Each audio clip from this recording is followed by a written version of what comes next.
Welcome back, everybody. I hope you've all recovered from the fireworks show that was our first match today because we're going to have a little bit of an encore. And guess what? We're going straight into it. McGregor in that blue side, Kelvin Grove green in red. And I'm sure you remember this Kelvin Grove team, Midnight, because our very first match on stream in 2021 involved this team pulling off one of the better comebacks we have seen. Yeah, very excited to see them rocking Summoner's Rift again, and I'm curious what they're going to bring to the table, right? It's been a while since I've seen them, so let's find out. Do they have any other tricks up their sleeve for Molez? Bands are starting, and Iceberg gets caught out, and I always get a little upset when I see an Anivia ban, right? Because I love watching Anivia. I love seeing that champion, and to see her get hit by a ban is just always a little bit heartbreaking for me. Yeah, it's definitely attacking some of that champion pool of Sponkle. However, when you look at the Kelvin Grove team, not the player you should be looking out for. It will be Princess, who probably is the largest threat to be a carry on that red side. Meanwhile, for McGregor, solid team. They get that results. Will they be able to find a win here today, though? I do feel like they're coming in as a little bit of the underdogs in this one, but you can't discredit them. They are still 2-0, and they are really focusing a lot of sort of, competent picks right now. A lot of meta with the set ban, with that Alistar ban. I feel like McGregor does have a plan in mind. Yeah, it looks like they are trying to remove a lot of engage potential, right? Like that set's entire existence is for the Alistar operates as a variation of engage as well. So it looks like they might be a bit afraid of green playing aggressive, and yeah, if they lock into Katarina, then that explains all of the CC heavy bans. Yeah, they just want as clear of an avenue for Sia QAQ. Sia, CY, maybe, I don't know. Either way, it does leave up some meta options, and Kai'Sa, one of the most meta champions, as we mentioned before, that killer instinct, that dive potential, plays in really well with the aggressive starting team comps we see at that top level. I'm curious what they're going to use to back it up, and as crazy as a Fiddlesticks would be, surely that doesn't get locked in. I actually like the Fiddlesticks here. I was going to say I want either a CC heavy support like a Nautilus or a CC heavy jungler, and a Fiddlesticks does that well for one reason and one reason alone, Formal. Katarina is now no longer allowed to use her ultimates in team fights because the moment she starts spinning, Fiddlesticks screams at her and she stops. And that nullifies a huge portion of the Katarina damage output, which is kind of central for her team fights in the mid-late game. Why can't she just wear headphones? Soundproof headphones would work perfectly, and will help her keep her. I digress, though. Yeah, no, absolutely. It is a very large negating ability right now, and it's going to force McGregor to be a bit more picky, or at least see QAQ to be a bit more picky. Jinx is going to get locked in, and I'm sure that you got a little smile on your face right now because this is an AD carry that I feel like you've been wanting to see more of. I adore Jinx. Like, I've loved Jinx since the Get Jinx music video in like 2013. That got me back in the League of Legends. So I'm obviously a little bit biased in that, but also I think when it comes to these late game hyper carries like a Kai'Sa, Jinx can duke it out with the best of them. Fantastic team fight potential, really good, dueling potential in the side lanes in 2v2's early game. So I love to see Jinx being given the time of day that I believe she deserves. So I love that, but the fun thing for me is the Twisted Fate now. Now that does tell us that Green has to play a little bit differently. They've decided to give up on the mid lane, so because in no world should the Twisted Fate try to actively duel the Katarina, and they're going to focus on accelerating the top and the bottom half of the map using that Destiny. I also feel as well, though, like it's almost a pick around the Katarina. Yes, the Twisted Fate loses in lane, but it's another sort of ability that sort of stops the Katarina from being able to execute what they want to in team fights. And I'm worried a slight bit that Kelvin Grove is almost picking a little bit too much around the team fight potential coming out of McGregor, because going back to their bot lane, yes, that Jinx Nautilus, Jinx isn't maybe necessarily the most seen pick. There is still a lot of kill potential in that bot lane just because of the sheer amount of crowd control. Between the Chompers and everything Nautilus has on offer, the kill threshold is absolutely there, and I do want to see Kelvin Grove really try to pick strong side lanes at this stage to help facilitate and get themselves that strong team comp. And if they're looking for that, I feel like a beef ball of a support would be fantastic, and then you can go for a dueling top laner. So something like, I don't know if I go the Renekton, because I think Renekton just isn't as good as he used to be. But if you're feeling a bit ballsy, maybe Gnar I know is still quite good. top lane nowadays. Shen is well. Nar's been banned. I want to see the Shen. Is he? Oh, I completely missed that. My bad. Then yeah, Shen would be another fantastic replacement up on that top side. Yeah, Malphite's it can work. He can duel. It's not brilliant, but he absolutely can duel against squishier top laners. So I'm actually. And what I'm seeing as well from Kelvin Grove is like more commitment to suppose that dive wombo being put together between the Crow Storm and the Unstoppable Force. Like there is some crowd control there, and Kai'Sa can follow up with that killer instinct and absolutely blow targets up. So it will force McGregor to be a bit honest when it comes to grouping up and making sure, you know, their flanks are covered. As we wait to see where they will be locking in for Vassal, it's going to be returned to the Volibear. I mean, why not? We saw how successful it was last game. And it also might match up well into that Malphite to boot. So I'm kind of happy with that pick out of the MG side. It's like, it shouldn't lose lane. It's a tank v tank matchup. Neither of these tanks specialize in killing tanks, right? So it should just be a pretty passive top lane. The Nocturne here is ballsy. I'm not sure I like it, but if they do lock this in, there is a margin for execution. McGregor, if they're not snowballing this game with double assassin, I don't think the late game carry potential of a Jinx will be enough to make up for it. Yeah, and where's that Jinx protection going to be? I wanted to see something a bit more defensive almost out of that jungle. Or something like the Lilia, actually, in this situation could have been quite solid as a way to sort of help open up an avenue for the Katarina to actually get like those Death Blossoms off. This is an interesting pick for sure. Very snowbally champion Nocturne. McGregor is really investing heavily on the snowball. It feels like they've been playing a lot of ARAMs, and they're a little bit sad that they don't have that snowball ability to use on the Rift, so instead they're just going to build their entire team composition around it. They are also looking to possibly mix up their roles, so it could be CY, I should say, going in the bot lane with Vassal going mid. Galio that last lock in, and I think that is a perfect pick to negate exactly what this Nocturne and what this Katarina wants to do. Yeah, if you're looking for ability, if you're trying to dive in on top of someone and you suddenly get taunted up, you can't target the person you want to. So I love the Galio lock in here. He should be able to just do fine in lane against the Nautilus Jinx as well. Like, if he gets caught out, he's tanky enough. He can pop his own taunt down. And Kai'Sa loves supports who can set up crowd control for her passive, right? So it best of both worlds in that bottom lane. But I feel like we have to talk a bit more about McGregor's double assassin composition.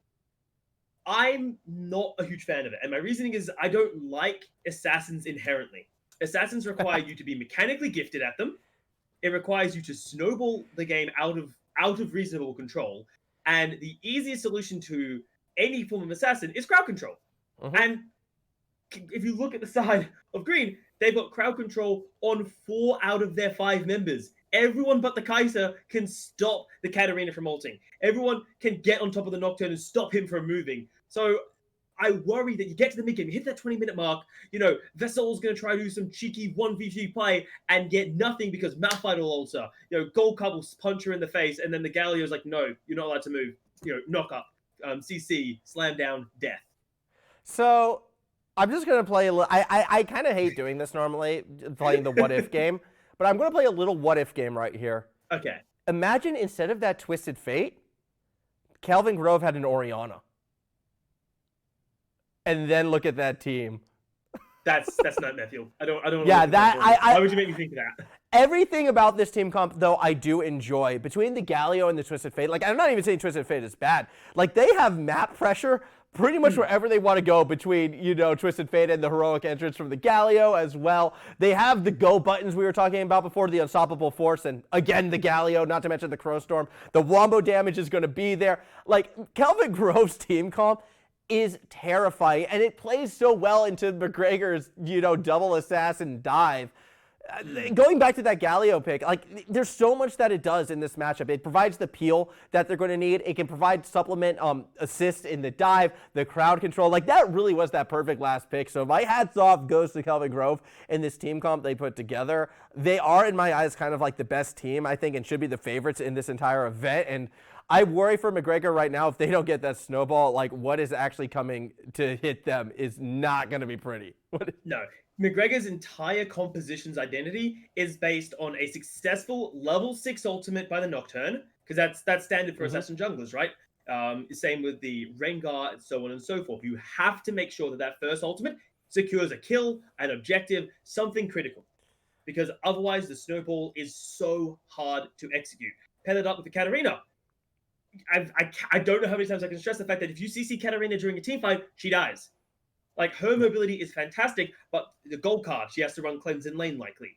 Might have to get a spell shield to try to avoid, being bursted through by the Malphite or hell, even the Galio. So it's harder to execute from the side of McGregor, but if they can execute it, like if you're a good enough Katarina player, you can just roll your face on the keyboard and get a pentakill. Like that hasn't changed even through the Katarina reworks. The other thing, too, which actually could work in McGregor's favor, though, is how many different very damaged sources they have. And this is more when I look at the Kelvin Grove side. Like, we acknowledge they have the crowd control that they need in order to win these team fights, absolutely, and to shut down these assassins. But if they don't layer it correctly, what could happen is CY, with E-Man protecting him, actually might be able to just go straight over the top as an untouched Jinx in that type of situation. So that back line still is very, very dangerous for McGregor. And if they allow any of, their three potential carries to just, unleash themselves, they have the potential to turn a team fight around. And the reason why I think CY has the best chance is just because of a bit of that pop and scare factor. Katarina jumps in your face, you panic, slam the button, shut her down. Nocturne, similar thing. In fact, to that next level when you had the paranoia on top and you can't see anything. And then guess who comes barreling through to pick up the scraps? Probably the best AD carry at picking up scraps being Jinx, CY on this champion. That could be a way for McGregor to actually win some of these fights. So it's not all doom and gloom for the blue team. Yeah. And again, in these team fights, imagine the world, as you said, the Volibear dives in, they've all been diving on top of each other. And so standard, when you're being dived on top of, you group up. And Jinx, with a Hurricane and an AoE auto attack, gets 3-4 volleys off, and Green can't do anything about it because they're relatively short-ranged. All I'm saying is I've seen pentakills that have been harder to pull off for Jinxes, right? So there's always an We're opening. still owed a pentakill as well. We were robbed the pentakill. I'm still upset about that. We were robbed the pentakill last game. I want to see it in this one as we head to Summoner's Rift. McGregor in blue, Kelvin Grove green, rocking red, as it looks to be a pretty typical line of scrimmage setup already being established. No invades, and that a little bit surprising, I suppose. We could have seen the Nautilus go for it, but McGregor opts to play it safe instead. I feel like it's playing safe with this composition actually makes sense. Now, yes, I know you have a Nautilus, you have double assassins, but why are we invading? Because your strength isn't in the level 1, right? The Volibear doesn't really do fantastic in level 1. The Nocturne really wants to hit level 6 and choose the fights, as opposed to having the fight forced upon him because of a level 1 ugly skirmish. So I much prefer this. And it also leans into McGregor's comfort, because if you're a good enough mechanical player with your assassin, you don't overly want to try to do the cheesy level 1. You want to get that isolated laning phase, and then you want to basically use what will be, in your opinion, your superior mechanics and the fact that your champion is very aggressive to get that kill nice and early. And it might work out in the mid lane, because look at the Ignite for the Katarina versus no defensive summoner spells bring by Spunkle into the middle lane. Do wards count towards your CS score? Yes. Okay. How did Katarina find a ward? That's very impressive.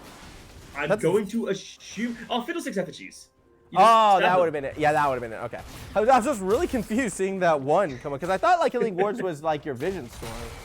Okay. But yeah, it would have been Fiddlesticks. All right, so mystery solved. Good detective work. Well done.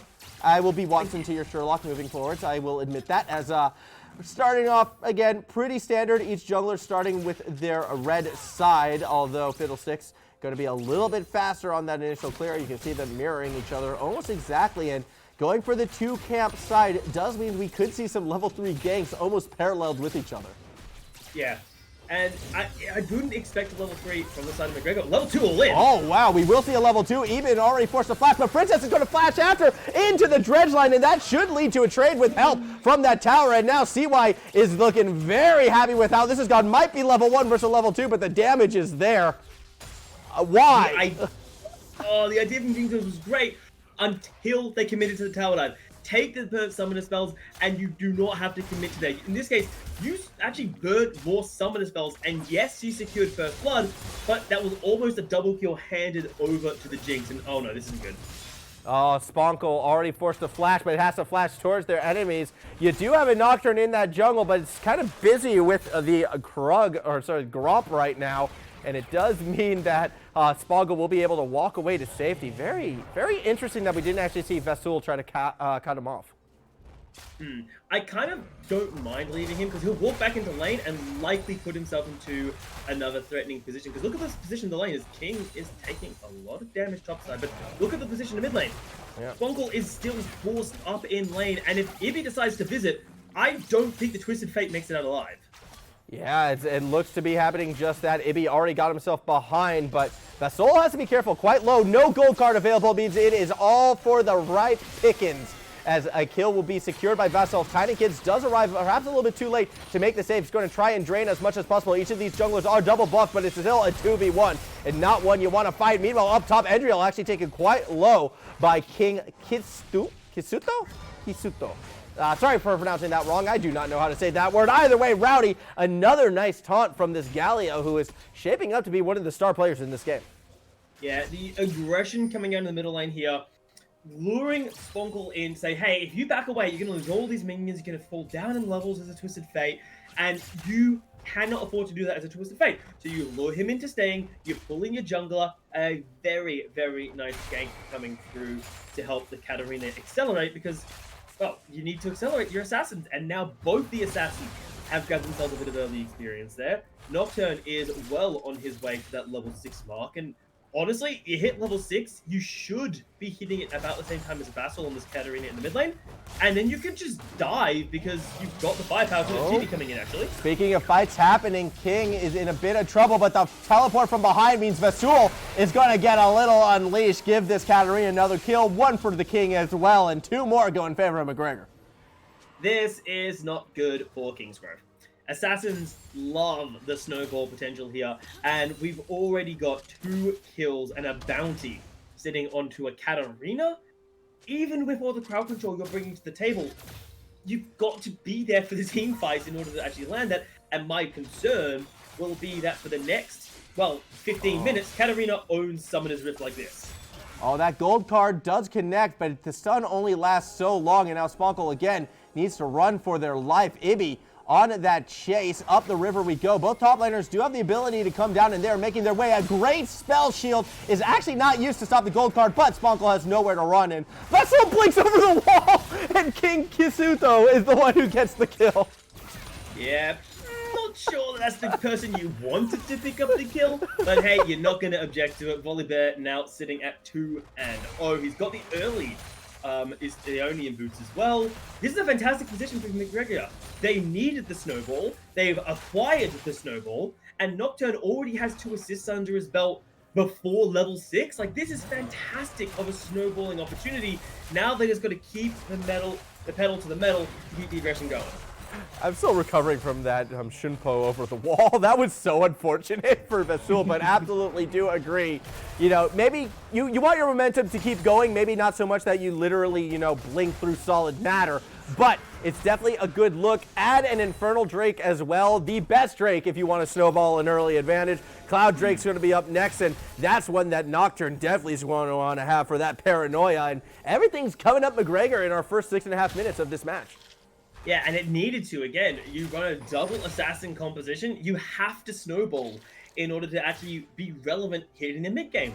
So this is a fantastic position for them to be in. And even look at the bottom lane. Sure, it's a kill apiece, but the CS difference in favor of the Jinx is fantastic for McGregor. So they should be able to secure the second dragon without any real congestion. And the only thing to worry about is stuff like this. Yeah, this actually could be a little bit of a trouble for the King right now. He is going to be hit with the Unstoppable Force. A lot of damage put on this Volibear. Nowhere really to run. Still going to drop that ultimate, and that's a good chunk of lifesteal, but I don't know if it's going to be enough. Tiny Kids has enough sustain with all those minions right there, and Kelvin Grove do get themselves another kill up top. Uh-oh, disengage from the bomb like Look at the choppers. It's going to be a Nocturne. Yeah, just the Nocturne going to make their way there. You have that Paranoia available. Meanwhile, in mid, the Death Blossom gets the kill on the Spunkle. Paranoia still available, and that is a low-health Princess. Goes immediately for the flash, but will get feared. Unfortunately, it's going to be a fear under tower. The Super Mega Death Rocket makes contact, and that's going to be another kill for McGregor. A really unfortunate time from Kingsgrove's bot lane. Played aggressive because they thought Ibby was topside. They thought he was on the blue buff where standardly he should be. But Ibby decided to clear Raptors, decided to clear Krugs to get that level 6, and Princess was just way too low after the skirmish. And then the Super Mega Death Rocket is more than happy to clean that up. Now 2-0 on the Jinx. A 15 CS lead in favor of them too. This is a phenomenal position for McGregor. Top side is doing well. Mid lane, we already know how that mid lane matchup be going down. And now with the bottom lane be able to hold their road and actually put pressure out, the next dragon spawning in 3 minutes should be McGregor's by right. Yeah, I feel like it's almost at the stage where we can say this game is almost shaping out to be McGregor's by right. We said they needed a snowball to get this assassin comp moving forward, and they've been quite successful at this stage of the game. Now, whether or not they're going to be able to sustain this pace, sustain this tempo, that's yet to be seen. The tools, as we've mentioned before, are available for Kelvin Grove to turn things around, but they've got to find a way to quell the bleeding. And the way they will do that, Formal, is for the next 3 to 4 minutes. Destiny has been hit on the Twisted Fate. The Galio has access to the heroic entrance. These are the tools that Kingsgrove have to recover the game state. The global pressure from the Twisted Fate, but it's got to come through, and every single Destiny has. Oh my God! Wow. Bears live in caves, not on mountains, and I think King has kind of taken offense to the fact that there's a mountain in his lane and is just trying to punch a hole in it to nestle into for the night, because that was a lot of damage. That was ridiculous, and this is without any, look at the itemization of the Volibear. He's got a Dark Seal for his damage output. That's basically it. But what I was trying to say is that the next couple of minutes for Kingsgrove, they have to utilize these global pressure abilities. And I think they have to go through the bottom lane. I don't feel like, sending the Twisted Fate top is against Oh, that is never a good time when you have to use your Unstoppable Force defensively, and it still doesn't work. Ibby gets credit for the kill. If you are feeling confident enough on a Nocturne to try and get solo kills on a Malphite, you're having a good game. Well, look at the Malphite's itemization, right? The Malphite's building a little bit of everything. He's just put his boots in because he's like, oh, I've got to deal with some auto attacks. And then Nocturne's like, okay, I've got a serrated Dirk, so I'm just going to slip that in under the boots, problem solved, and I'm going to get what I want up here. So, and now with Herald, like, they could drop Herald, and this is actually going to be a massive lead, assuming Ibby doesn't have a turret. Yeah. Yeah, Ibby's fine. Ibby's fine. No problems right there. I do expect to see that Herald get dropped, but the Crowstorm used to try to get to Ibby. Instead, just does a lot of damage to the King. Tiny Kid still sitting at full health, but doesn't have backup arriving. Instead, it's Vasul dropping the Death Blossom and the Ignite. Is it going to be enough? Not quite, as Tiny Kids does get out barely in that gank situation. Now, that's a fantastic roam from Vassal there. A bit unfortunate of him that he wasn't able to secure the kill even after dropping the Ignite. But it's pressure, right? Like, Tiny was trying to alleviate pressure off top side and then has immediately been chunked out. So, and there's no punishment, because Kingsgrove only punishment that could come through here is Twisted Fate visiting bot lane, and CY and Eben just recalled. So McGregor can't even be punished traditionally for their roam to the top half of the map. It's a rough place right now for Kelvin Grove to be in. They've kind of got to play this waiting game, and it's going to be a long one. If McGregor is able to start getting these dragons and getting that dragon pressure as well, it's going to put even Kelvin Grove more under the pump just because they're going to have to react. I think this next dragon, Kelvin Grove being there first, if they can somehow find a way to secure it, that's going to give them so much more breathing room in the grand scheme of things, but I don't know if they're going to be able to go for it. Well, we are seeing a lot of McGregor down here on the bottom half. Paranoia is available, and Katarina could come in for a flank. This could actually be pretty ugly, Formal, if Kingsgrove don't back away. They try calling TP, but that's going to get cancelled. Yeah, teleport is stopped, and guess what? King Kisuto has it available. Unstoppable Force is holding that Volibear in place as the Dragon Dance does continue down below, but King is actually taken quite low himself. Endrill's going to try to turn it around, does avoid the damage, but flashing, stunning, and mauling. King really wants to win this solo play. That's going to be the flash, and it is used to escape. Meanwhile, back at the Dragon, Kelvin Grove do secure that neutral objective, and it is one they desperately needed. McGregor not feeling confident enough to go for this. And I feel like... no.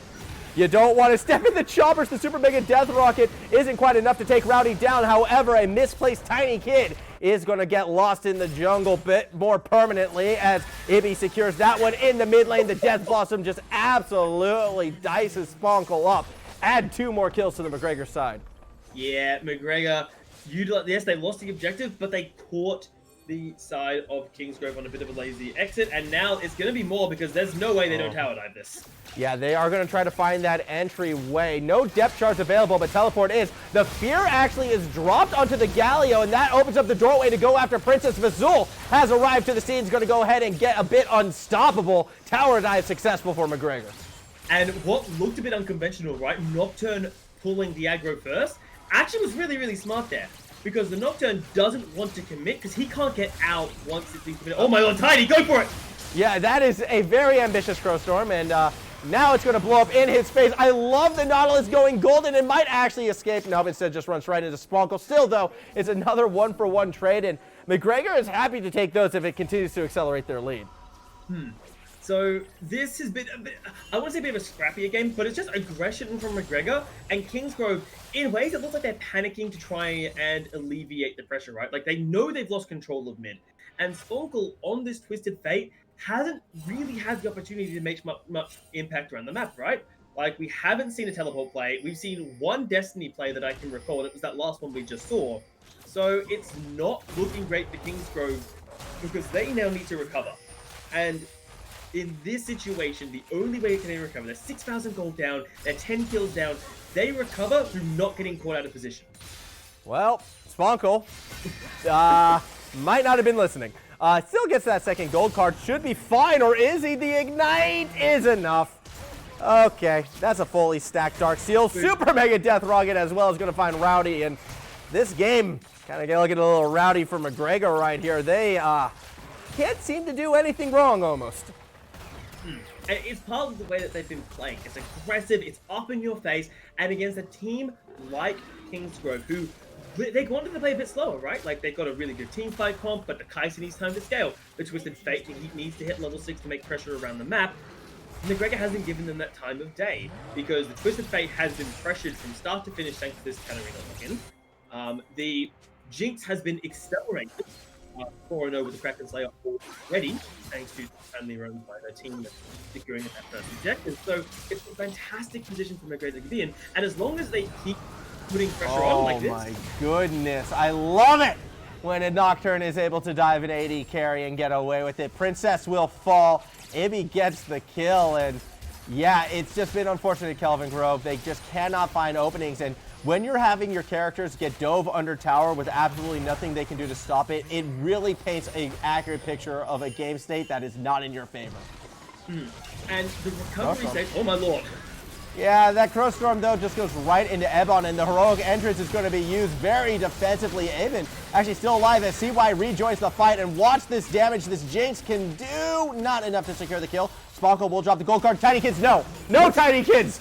Oh, that was the wrong way. Your base was the other way, but that's okay. It does look as if Ibby's going to show you the way back to the fountain as we have a 17-3 lead now, and we're not done because Ibby gets another snipe on the tail end. Zap goes one CY, and it slows Princess down for Ibby, who will cut off the means of escape. Trying to try to drop that fear. Going to go under the tower, but a little bit too low health. The red burn still says it's a 1-for-1. And McGregor, they're having fun with this one at this stage. McGregor are only allowed to get away with a play like that because they're basically 10,000 gold ahead. That is the only way you're allowed to get away with such a aggressively cheeky play, right? Because in any other situation, if you're even in items to your opponents, you can't get away with it from McGregor. They've accelerated this game. They've played the first 15 minutes of this game so well that they're allowed to get away with making a few errors. They've reached the mark formal, and because they've reached the mark so early, Kingsgrove, it's going to be a hell of an uphill battle to try and recover this game if they can. I think it's time to reassess who I have listed as my favorite of this tournament, because whilst the Kelvin Grove team has been looking, pretty strong in the past, McGregor is putting on a show. And if you can blind pick a Katarina first and go 7-0-3 against a tournament favorite, things are going your way, and you are a force to be reckoned with. McGregor definitely having a bit of a statement game. 2v1 situation for the King. Up top, going to jump on Princess, and that damage is there. Flashing back out of the tower to start getting work on the Scarecrow. Instead, Rowdy is going to try to make that save, and actually will get the taunt, but it's not within tower range. The engage, though, still will be jumped upon, and King's got to be careful right here. Has been ignited, is low, but is going to get the shield in the nick of time. And now looks for the re-engage, gets the flash out of the Galio as we jump to mid for some reason because Paranoia is being dropped on Spunkle. Still, the counter-engage out of Endra will be enough to keep the Twisted Fate alive. Meanwhile, back up top, it does look as if they've backed off. For now, the Super Mega Death Rocket again. It's the Spunkle Mega Death Rocket as it takes the Twisted Fate out of the map. And a teleport? No, was that a flash? I don't know. Tiny Kids was trying to get somewhere out of there, but is still stuck under the tower. McGregor, they are attacking on all fronts. Yeah, and this aggression coming up from McGregor is mandatory. And what you can get away with such, I want to say, cheeky positioning, the fact that King can just hang out in top lane and just sort of, all right, 2v1ing me, let's do this. 1v3, let's dance. And still get away with it is a little bit ridiculous. But there is signs of life for Kingsgrove. We saw when Ibby on the Nocturne tried to all in, that there was that turnaround. Now, if Kingsgrove was about even in gold, or maybe only a couple K down, then that could have been a fantastic turnaround option. But unfortunately, only one kill after a failed dive isn't enough to recover the game state. They need to do that probably 5, 6, hell 7 more times before the game can start to equalize itself. So, I am actually more and more impressed with the McGregor side when I look at their builds as well. And again, I'm going back to Vasol right here. They could have gone the Soul Stealer. They could have gone Greed, but they're actually playing it a bit smart and still looking to go for more of that core build. And that tells me a team that is, very committed to trying to play the game almost as properly as possible. And that's scary because when you're this far ahead, but still sort of treating the game with understanding that, if we get too greedy and we get punished, things can go awry for us. That is a level of maturity of champions, essentially, of a team that can make that deep run. So I am more impressed as I'm looking more and more at this McGregor side. And that just means, finding those 6, 7 opportunities that you're talking about for Kelvin Grove. They're going to be that much more difficult. That said, they may have found one right here on King, but they're not willing to fully commit. Of all people to target, you cannot get away with ambushing King anymore. He is simply too tanky with the Sunfire, the Frostfire, as well as that Thornmail. Unless you have about 30 seconds to spare and 4 to 5 members, you're not killing King. Now, you've got 3 members, so that's a lot, but it's not enough. I like how King is kind of just trying to taunt them almost with just running around the jungle with no objectives there. Yeah, Tiny Kids, he just got melted. We saw that one coming a mile away. This is sort of the state of the game right now. Over a 10K gold lead as we just passed that 20-minute mark. That means we're going to be seeing that 20-minute Baron. Even actually taking quite low. Might need to be a little bit careful. But with the backup of the rest of the team, they should be able to make quick work of this. And with this Baron, with Herald being dropped on the bot side and Kelvin Grove just stuck in their own base, I feel it's only a matter of time, Midnight, before McGregor gets themselves their 3rd victory in the season. It is looking that way so far. Then I don't like calling games before they end, but it is very difficult for McGregor to be able to lose this game. It's possible, but as you said, the way that they're playing doesn't really give their opponents, Kelvin Grove, much of an opening here because Spunkle's Twisted Fate hasn't really been allowed to play League of Legends, right? He got pressured in lane, and then he's never really been able to get back onto the horse. And even in a game state like this, if we're seeing, for example, King pushing a side lane, which typically is Twisted Fate's bread and butter. You see someone over pushing a side lane, pop that ultimate down, pop up next to him, slap in the face of a gold card, and that should be a kill in most situations. But King's too tanky. You're not going to be able to get down the volley bear quick enough, even if you bring Princess and even Tiny Kids to boot. So you're in a really awkward situation where one of the champions you've locked in for this team fundamentally can't actually do his job. And he's not fantastic when it comes to the raw damage output, because Twisted Fate is great for catching people, Twisted Fate is good for pushing lane, but when it comes to raw teamfight damage, Twisted Fate ain't the kind of guy you pick for that. No, and obviously when we're talking about, not being able to do their job, it's just sort of reflective of where the game state has gone. In theory, Kelvin Grove did draft themselves a very strong team composition, but McGregor, they had one option, and that was to find fights and execute each and every time, and through a series of successful fights like this one right here, They have just been able to take that advantage and not let go. A quick 3 kills, a double, in fact, going over to CY, blows another fight wide open in McGregor's favor. And with this, they're going to start knocking down some base objectives.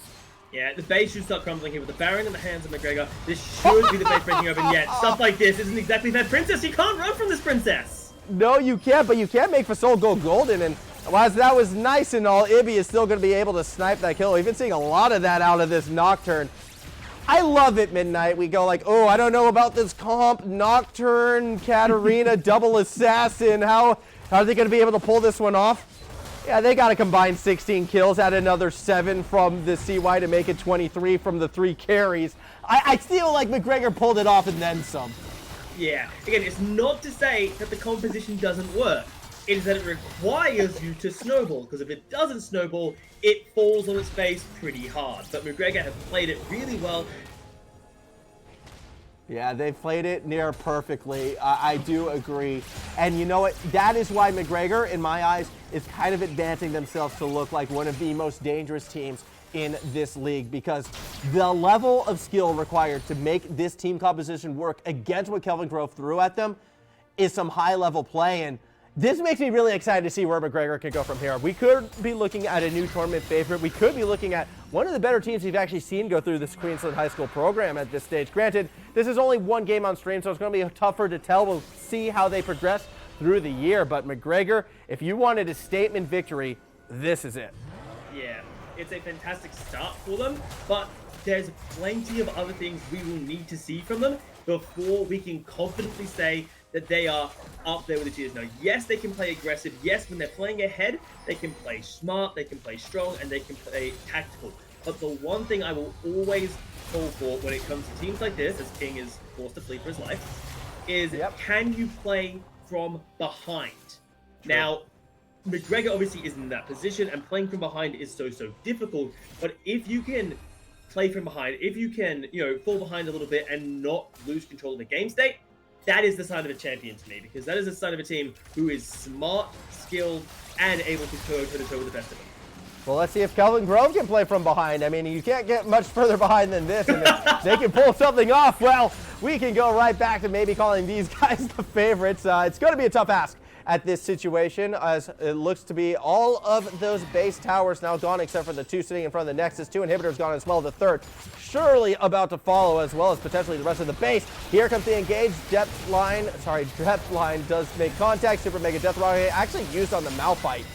Will force Andril back, but doesn't secure any kills. Gold card right into that front line, actually turns things around as Aben falls, and Tiny Kid with the Crow Storm is going to force King Kangaroo to retreat. Inhibitor does fall, and here comes CY just absolutely wailing away on those rockets. Finds themselves a Tiny Kid as they keep pressing forward, zapping that rowdy Galio, trying to stop them from getting back to the fountain. They will be successful in doing so. The second Nexus Tower does go down. Does McGregor try to end? It's going to be a 4v4, and their health bars are low, but teleporting back to the fray is one King, and that's going to be a full health volley pair, but CY is already on the tail end, ending this game. I do believe the screen has frozen is a sign of victory. I'm going to call it there. McGregor continues to remain undefeated. Yeah, McGregor, again, drafting a bit of an unconventional team composition, double assassin, heavy on the snowball, but they make it work. They get that early advantage to the middle lane there, accelerate the game, deny the Twisted Fate the ability to play League of Legends fundamentally. He's not allowed to use the one strategy that we know Twisted Fates adore using. Remove Twisted Fate from the equation, Katarina can do what she wants, the Nocturne's able to play around the rest of the map, and it is so difficult to recover the game state after all that has happened. Want to see something cool? I can throw this through you. Hwah. Ah. Okay. But yeah, no, absolutely. That was the case right there. I mean, McGregor just absolutely showed why they are a strong team. And they showed why they're going to be a team to watch moving forward. For the side of Kelvin Grove, I speak about this word a lot, and I'm going to say it one more time for the stream. Resiliency is going to be a key ability, and our key skill set, a key tool, a self-help tool that I'm hoping they're going to be relying on, because to bounce back from this loss, I'm sure it's going to be a bit of a blow for them. You come in undefeated, feeling pretty good. You can see from the aggression that they threw in that early game, they had the confidence that they thought they could take it, and it kind of blew up in their face. You just got to take the loss, learn from it, and move on. I do hope to see Kelvin Grove bounce back, but It doesn't change the fact that right now, sitting atop that Queensland ladder, you've got yourself what looks to be a very, very angry-looking Lion and McGregor in first. Yeah. And if you can pull off compositions that are a bit more unconventional, imagine if we see McGregor running a standard front-to-back teamfight comp, right? And simply swap out the standard Orianna or Control Mage with a Katarina if they're allowed to get access to the game. Like, that is terrifying to think about. So these top teams, I'm sure they're going to be butting heads soon because, well, that's what they got to do to climb forwards. And it'll be very interesting, for me at least, see who is able to become top dog.